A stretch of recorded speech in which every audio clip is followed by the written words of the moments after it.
మాకైతే ఖాయంగా కనపడుతోంది. గవర్నమెంట్ వస్తుంది, చాలా బాగా వస్తుంది. మొన్నటికి అంతకు కూడా జరిగింది, మిగిలిన చోట్ల జరిగిన చోట్ల కూడా పోలింగ్ పర్సెంటేజ్ పెరిగాయి. ఓటింగ్ జరిగే శాతాన్ని బట్టి చూసి యాంటీ ఇన్కంబెన్సీ అనుకుందామంటే మీరు గమనించిన జగన్మోహన్ రెడ్డి గారి మీద అంత వ్యతిరేకత పెంచుకుని ఈ వర్గాలు ఏ వర్గాల కోసం అయితే నిలబడ్డాడు వాళ్ళు రావడానికి అంత ఇది రీజన్ కనపడతా లేదు. వీళ్ళందరూ చంద్రబాబు నాయుడు కానీ ఆయన పార్టీ కానీ పెట్టిన సూపర్ 6 అనే ఇది కానీ లేదా ఆయన అర్జెంటుగా తెచ్చుకోవాలి వాళ్ళ కోరికిందా అని చూద్దామంటే అంతా అటువైపు కనపడలేదు. ఎందుకంటే చంద్రబాబు నాయుడికే తన అజెండా మీద నమ్మకం లేదు. ఆయన సూపర్ 6 గురించి కూడా ప్రచారం చేసుకోవాలి.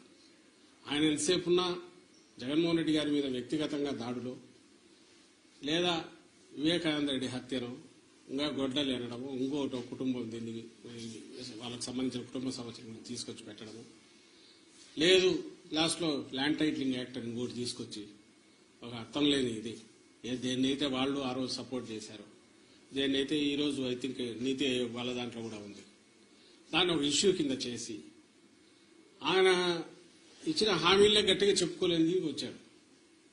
ఎందుకంటే ఆయనకే నమ్మకం లేదు. ఇంతకుముందు కూడా చెప్పాం అది హామీలను అమలు చేస్తాడే నమ్మకం జనానికి లేదని ప్రజలకు లేదని అది ఆయనకు అవగాహన ఉంది కాబట్టి అది వదిలేసి కేవలం వైఎస్ఆర్ కాంగ్రెస్ పార్టీని లేదా వైఎస్ఆర్ కాంగ్రెస్ పార్టీ నాయకులను అందరికంటే ముఖ్యంగా జగన్మోహన్ రెడ్డి గారిని వ్యక్తిగతంగా దూషిస్తూ మొత్తం వాళ్ళ క్యాంపెయిన్ అంతా దాంట్లో నడిచింది.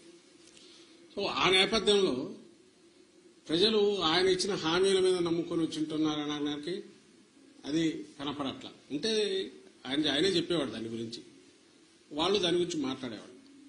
వేరే మా నాయకుడు ఆయన మొత్తం ఒకే థీమ్ మీద మీరు గమనిస్తే ఈ 5 ఏళ్ల పాటు తాను రాష్ట్ర అభివృద్ధికి సంక్షేమం ద్వారా లేదా మొత్తం డీసెంట్రలైజేషన్ ఆఫ్ పరిపాలన సుపరిపాలన అందించడం ద్వారా తాను ఏం చేశాడో ఇవే చెప్పాడు. ఇవి కంటిన్యూ కావాలా అనుకుంటే నన్ను దీవించండి అని అడిగాడు. ఈ థీమ్ బలంగా కంటిన్యూస్ జనంలోకి వెళ్తూ వచ్చింది.